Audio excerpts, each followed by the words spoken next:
টানা বৃষ্টি ও উজানের ঢলে নোয়াখালী লক্ষ্মীপুরে বন্যা পরিস্থিতির অবনতি হয়েছে। নোয়াখালীতে আশ্রয় কেন্দ্রে ঠাঁই নেই পানিবন্দী ২১ লাখ মানুষ। ত্রাণের জন্য হাহাকার করছে দুর্গম এলাকার বন্যার্তরা। লক্ষ্মীপুরে দেখা দিয়েছে বিশুদ্ধ পানির অভাব ও পানিবাহিত রোগ। এদিকে ফেনীতে প্রাণহানি বেড়ে ১৭ জনে দাঁড়িয়েছে। এ নিয়ে বন্যায় পর্যন্ত বিভিন্ন জেলায় মৃতের সংখ্যা বেড়ে দাঁড়ালো ৪৬ জনে।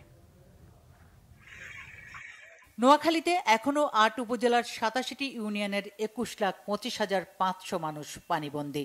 রাতের বৃষ্টি ও উজানের পানিতে জেলা শহর মাইজদি, সোনাইমুড়ি সহ সদর উপজেলায় বন্যা পরিস্থিতির আরও অবনতি হয়েছে। ১,৩০৩টি আশ্রয় কেন্দ্রে ২,৬৪,৭৪৩ জন মানুষ আশ্রয় নিয়েছে। এখন নতুন করে অনেক মানুষ আশ্রয় কেন্দ্রমুখী হচ্ছেন। জেলার দুর্গম অনেক এলাকায় ঠিকমতো ত্রাণ পৌঁছাচ্ছে না। এ পর্যন্ত জেলায় বন্যায় ৮ জনের মৃত্যু হয়েছে। এদিকে গত ২৪ ঘন্টায় লক্ষ্মীপুরে বৃষ্টি না হলেও উজানের জোয়ারে বৃহস্পতিবার বন্যার পানি ২ থেকে ৩ ইঞ্চি বেড়েছে। প্রতিদিন জেলার ৫টি উপজেলার পানি বাড়ছে।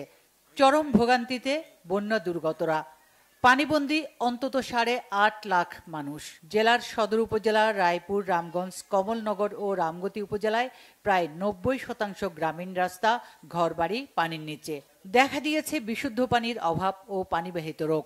দুর্গম এলাকায় ত্রাণ পৌঁছানোর জন্য প্রয়োজনীয় নৌকা ও ট্রলার না থাকায় ত্রাণ পৌঁছানো যাচ্ছে না। জেলা প্রশাসন থেকে এ পর্যন্ত নগদ ১০ লাখ টাকা, ৫০০ মেট্রিক টন চাল, প্যাকেটজাত শুকনো খাবার ও রান্না করা খাবার সরবরাহ করা হচ্ছে। ৫ উপজেলায় ৬৪টি মেডিকেল টিম ও একটি বিশেষ টিম জরুরি স্বাস্থ্য সেবায় নিয়োজিত। বৃষ্টিপাত না হওয়ায় এবং উজানের পানি কম থাকায় কুমিল্লার বন্যা পরিস্থিতির উন্নতি হচ্ছে। গোমতী নদীর বুড়বুড়িয়া বাঁধের ভাঙ্গা অংশ দিয়ে পানি বের হওয়া অনেকটা কমে এসেছে। ফলে বুড়িচং, ব্রাহ্মণপাড়া উপজেলার পানিও কমছে।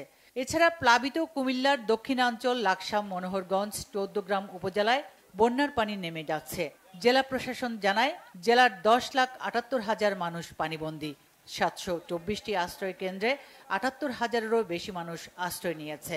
২২৫টি মেডিকেল টিম তাদের চিকিৎসা দিচ্ছে। এদিকে পর্যাপ্ত ত্রাণ দুর্গতদের মাঝে পৌঁছে দিচ্ছে বিভিন্ন সংগঠন ও শিক্ষার্থীরা।